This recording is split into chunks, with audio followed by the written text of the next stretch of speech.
मयूरभंज हृदय भूमि एक गाँ अच्छी जोटी हाथी माने केवल आसती नहीं से माने लोकों सह बास करती। कौन सी बाड़ ना कौन सी भय नहीं, केवल एक प्राचीन अकथित बंधन। किंतु गोटे भूल पदक्षेप यही स्नेहमय संबंध मारात्मक हो पारे। यह होची ସେହି ଗାଁଟିର କାହାଣୀ ଯାହାକି ବିଶାଳକାୟ ସହ ନୃତ୍ୟ କରେ।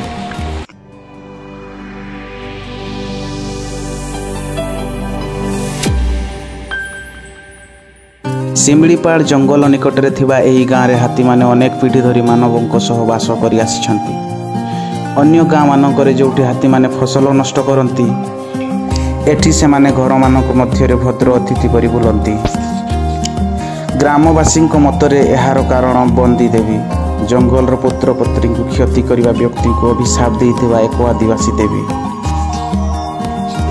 କିନ୍ତୁ ବାହାର ଲୋକ ଏହା ବିଶ୍ୱାସ କରୁନଥିଲେ ଯେ ପର୍ଯ୍ୟନ୍ତ ଏକ ଦଳ ବିଜ୍ଞାନୀ ଏହି ଅଦ୍ଭୁତ ଘଟଣା ଅଧ୍ୟୟନ କରିବାକୁ ଆସିଲେ। ଯାହା ସେମାନେ ଦେଖିଲେ ତାହା ସେମାନଙ୍କୁ ଚୁପ୍ କରିଦେଲା। 2019 ମସିହାରେ ଜଣେ ମଦ୍ୟପ ଟ୍ରକ୍ ଚାଳକ ରାତିରେ ଗାଁ ମଧ୍ୟରେ ଦ୍ରୁତ ଗତିରେ ଗାଡ଼ି ଚଳାଇଲା। ସେ ଗୋଟିଏ ଛୋଟ ହାତୀ ଛୁଆକୁ ଧକ୍କା ମାରିଦେଲା ଏବଂ ତାକୁ ମରିବାକୁ ଛାଡ଼ି ଚାଲିଗଲା।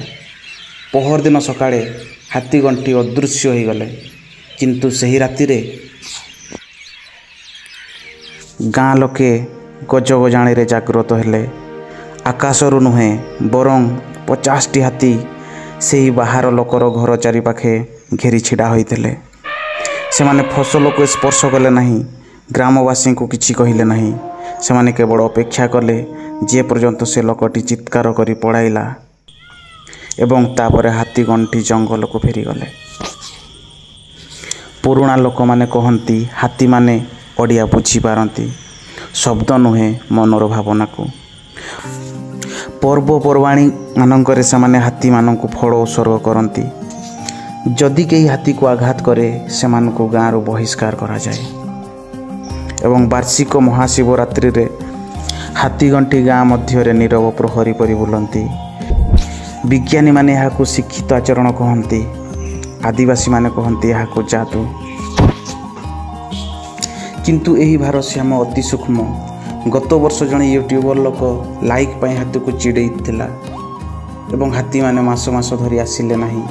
ଗ୍ରାମବାସୀମାନେ କ୍ଷମା ମାଗିଲେ। ଧୀରେ ଧୀରେ ହାତୀମାନେ ଫେରିଲେ, କିନ୍ତୁ ସେମାନେ ଆଉ କେବେ ସେହି ଲୋକଟିର ଘର ନିକଟକୁ ଯାଆନ୍ତି ନାହିଁ। ବୋଧହୁଏ କେତେକ ବନ୍ଧନ ବିଜ୍ଞାନ ଠାରୁ ଗଭୀର, ବୋଧହୁଏ ଜଙ୍ଗଲ ମନେ ରଖେ। ଆପଣଙ୍କ ମତ କ'ଣ?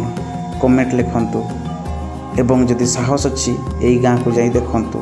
କିନ୍ତୁ ମନେ ରଖିବେ, ବିଶାଳକାୟକୁ ସମ୍ମାନ ଦିଅନ୍ତୁ।